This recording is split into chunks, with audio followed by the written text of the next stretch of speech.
Hello, all you lovely people, and welcome back to my video. In today's video, we're going to be talking about Dying Light the Beast. Now, this is a standalone sequel because it was originally planned as a DLC for Dying Light 2 Stay Human, and this acts as a significant return to form for the franchise. It focuses on the intensity and atmosphere of the original Dying Light while introducing a game changing new mechanic. We're going to talk about it.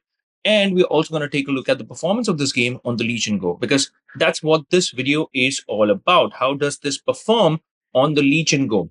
With that said, I'm going to be sharing my AMD Adrenaline settings. I'm going to be showing you the display driver version that I'm working with.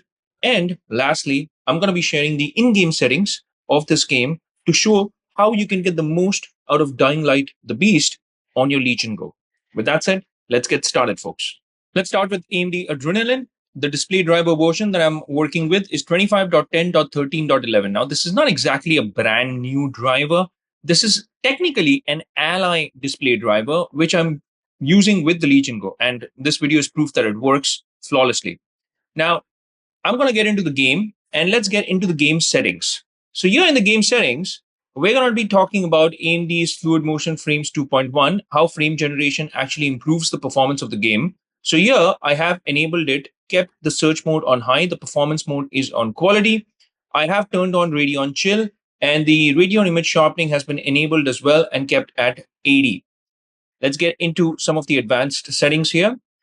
Anti-aliasing method is multi-sampling. The morphological anti-aliasing has been enabled. The anisotropic filtering has been enabled and kept at 2x. And the texture filtering quality, I've moved it from standard over to performance, and surface format optimization, I have enabled that as well. Now, it does not really matter whether you turn OpenGL triple buffering on or off. I'm just going to turn it on for the sake of it, but it's not going to matter whether you turn it on or off. So these are my AMD Adrenaline settings. Now let's jump right into the in-game settings. While this game loads up, I'm also going to be sharing my Legion Space settings. Now here, I am playing with the performance TDP. And as far as, let me just allow all of this. This is a little annoying. The brightness, okay, let's just go along with the default brightness. Let's just do default settings here in terms of calibration. Let's accept all of this. Okay, so here very quickly, I'm playing this with 800p, 144 hertz. We're going to start tracking the performance of the game as well. Now, I do have a performance cap. So I've got a 40 FPS limiter here. This is just to get a more consistent performance. But in case you want to test, the game out with an uncapped frame rate, you can do that as well. But I, for these modern titles, like to put a cap. So therefore, I have a 40 FPS cap here. Let's quickly talk about the in-game settings. Now, I have the game playing at 800p at 16:10 aspect ratio, full screen. We're going to go along with the low quality graphic preset. So I'm not even going to tinker anything here. Low quality preset is what I'm going to start with. Now, the VSync is off because it doesn't really matter. I have put in an FPS limiter from here as well, 40 FPS. The upscaler type, I'm going to choose to go along with FSR because the option's there. And this will also give me frame generation. So I want to try that out as well. The upscaling mode is on quality. The FSR upscaler version is 3.1.5. I'm going to keep the sharpness at 45%. I have turned frame generation on. The frame generation ratio, well, I'm going to keep it at 1 right now. The field of view, let's keep it at 57%. You can take it up to 60% as well if you want to. But these are the settings that we are playing with. Let's get into the game and see how this performs now. I have skipped a bit of the opening cutscene because there was some background noise, and I just wanted to make sure that there is no background noise being captured. So, getting back to this game. Now, this game, in terms of the story and narrative, it centers around Kyle Crane's return as a protagonist. So, your character, obviously, is a pretty loved character, I believe, and the story or the narrative is laser focused on Kyle Crane's internal conflict and external vendetta. Dialogue choices allow the player to subtly shape your personality, and it adds a touch of role playing without drastically altering the main path. You have Crane's dry wit and exasperation, which are a highlight, and the tight, character driven focus avoids the bloat and messy world state decisions of Dying Light 2, resulting in a more cohesive and emotionally satisfying central journey. Well, as far as the performance goes, it's doing a pretty good job. As you can see here, the counter says that I'm getting like 104 FPS. That is probably because of the 40 FPS cap that I had. So generally, when you have a cap, the Legion Spaces tracker seems to just freeze. I mean, it does not have any kind of a variation. Now, I've tried it in a couple of other games as well, and the FPS just seems to get stuck at a certain point. Like for now, it's stuck at 104, but later on in the game, it was stuck at 72. But what's important here is that the performance is pretty solid, like really, really solid. And I have not seen any drops so far in the performance. Now, this is just the opening cutscene. I know, but we're going to get into the game and we're going to take a look at the gameplay as well. Now, while the cutscene is going on, I also want to talk about the plot just a little bit. Now, this is a straightforward revenge story, and it's set years after the events of the following. So, Crane, now a volatile human hybrid, escapes the clutches of the primary antagonist, the Baron, a mad scientist obsessed with perfecting the virus. So, Crane must hunt the Baron down to stop his experiments and gain revenge. Now, the plot is often described as simple, predictable, and bordering on B horror movie fare, a standard mad scientist and his lab setup. And the Baron is a competent but somewhat of a generic villain. Now, while we are talking about the story and the narrative, I also want to talk quickly, very quickly, in summary, about some of the side quests. Now, this features a set of highly praised side quests that are often more memorable than the main story. And these missions tell small, compelling stories of survivors in Castor Woods, exploring themes of grief, madness, and sacrifice. And these quests are well written with strong voice acting and successfully flesh out the world, giving Crane tangible reasons to help beyond his personal revenge. And as far as the connection to the lore is concerned, this significantly ties into the wider Dying Light universe, featuring the return of fan favorite characters like Spike and a climactic sequence that directly involves the protagonist of Dying Light 2, Aiden Caldwell, and it sets up a massive future conflict against the GRE. So, this provides huge moments of fan service and delivers a bombastic, definitive conclusion to the current storyline while explicitly teasing the franchise's next direction. Now, what about the gameplay, which is the heart and soul of any video game? There is melee combat, and melee combat it's heavy, it's crunchy, it's gory, and Techland returned to a more grounded, visceral, and punishing melee feel, reminiscent of the first game.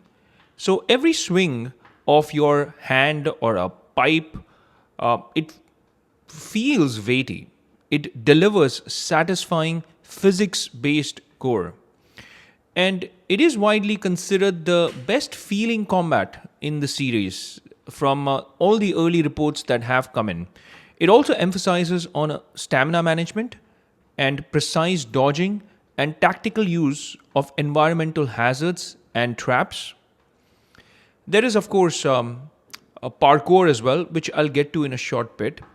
But it also has this nighttime survival. So, this is the biggest return to form, by the way. The night is genuinely terrifying again. So, volatiles are fast, relentless, and almost impossible to fight head on, forcing the player back into a pure stealth horror loop. And it successfully brings back the high stakes risk reward of the original game's night cycle, making the transition from day to night feel like a real threat. So, here we are in an indoor environment, but I'm also going to show you a little bit of what the outdoors feels like. And that's where you can get to, do a little bit of a parkouring thing as well. So, now with this game, you have Kyle Crane's core ability as well, like a new core ability. A meter fills up through both dealing and receiving damage, and when activated, Crane transforms into a superhuman volatile like state, gaining temporary invulnerability, massive strength, and unique traversal moves as well. Now, this is excellent as a get out of jail free card or a powerful offensive opener. It injects a thrilling power fantasy element, offering a huge payoff for surviving tough fights. And in terms of the progression, well, it features a more streamlined progression system focusing on a single XP bar. So skills are unlocked across combat, parkour, and the beast mode tree. It simplifies the leveling process, but some players miss the distinct XP tracks of the previous games. The level cap is achievable in a single playthrough by focusing on side content. Okay, so let's start bringing this all together. Now, I'm going to talk a little bit about the good and the bad. So, let's start with the good. The game's violence is definitely heavy. I mean, it's impactful and addictive, and it perfectly balances human weapon based brutality with monstrous beast mode devastation. There's also the terrifying night. So, this return of genuinely scary night chases with powerful volatiles restores the high tension survival horror core of the series. You have the return of the fan favorite protagonist, Kyle Crane, and Kyle anchors the story, providing a compelling emotional drive and great one liners as well.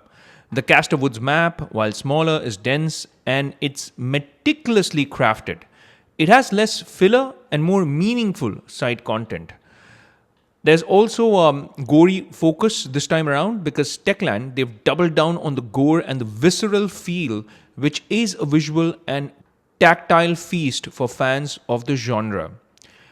What about the bad things though? Well, the game's length, some may complain that it's approximately 20 to 30 hours for the main and most side content, and the map size feels contained. It's both a plus and a minus, in my personal opinion, so it's not just bad, it's also good. And in terms of the villain, I've already spoken about this, and I've told you that the Baron is a functional antagonist for the revenge plot but lacks the nuanced threat or charisma of previous villains. There's also a lack of innovation because, aside from the beast mode power, the core parkour combat loot loop is largely a refined version of what came before, offering little truly new for veterans. And in terms of any technical issues, well, I did not really face any technical issues in my playtime, although I've skipped and moved over to some other aspects, like because I wanted to show you both the indoor and the outdoor scenarios. So in my playtime, I did not have any technical glitches. I did not have any mission bugs. I did not get stuck in an environment or anything like that. So basically, it was totally issue free. And you can even see in the performance that the performance is pretty solid. You remember how I told you that the frame counter, it was stuck in 104 earlier? Well, now it was in this gameplay, it was stuck at 72. But what is important is that it was not stuttering. There was no issue. But yeah, with any kind of frame generation, there will be a little bit of ghosting and a little bit of latency. Latency was very manageable. Ghosting only in terms of the crosshair. You would sometimes notice it when you pan the camera around very fast. Then you would notice a little bit of ghosting around the crosshair. But apart from that, the overall experience has been pretty solid. So the Dying Light, the Beast, is a triumphant, if safe, return to form. It avoids the narrative and systemic missteps of Dying Light 2's launch by focusing on a tighter scope, a beloved protagonist, and the core pillars that made the original game a classic, like exhilarating parkour, crunchy melee combat, and terrifying nighttime survival. It's the most polished and visceral gameplay experience the series has offered, making it essential for veterans of the franchise. It proves that the core Dying Light loop is still immensely fun when executed with this level of focus and polish. And overall, my time with it on the Lenovo Legion Go has been absolutely stellar. I mean, overall, I enjoyed it. The voice acting, the sound effects, the particle effects, the overall movement of the character, the animation, everything is top notch. I mean, this is Dying Light at its best, I would say, and definitely a return to form over the Dying Light 2 fiasco. because some gamers, they did not really take very well to Dying Light to stay human. So this time I'm happy to report that with Dying Light the Beast, veterans will feel right at home, and they will definitely like this much better because it is a return to form. So with that said, it's a wrap for this video, folks. If you've liked this content, that I would greatly appreciate it if you could hit that like and subscribe button, and also that bell icon in case you want to get notified with all my latest videos. These are my Let's Play videos that I make on my Legion Go, and I have many such videos on my channel, so feel free to scroll through my video list and check out some of my other Let's Play videos. Well, apart from my Let's Play videos, I also have game reviews, gameplay videos, and I have products and items being reviewed as well. Well, products and items related to gaming, so you can check those videos out as well. And again, it really helps out with the YouTube algorithm. So a like, subscribe, and a share will be highly appreciated, folks.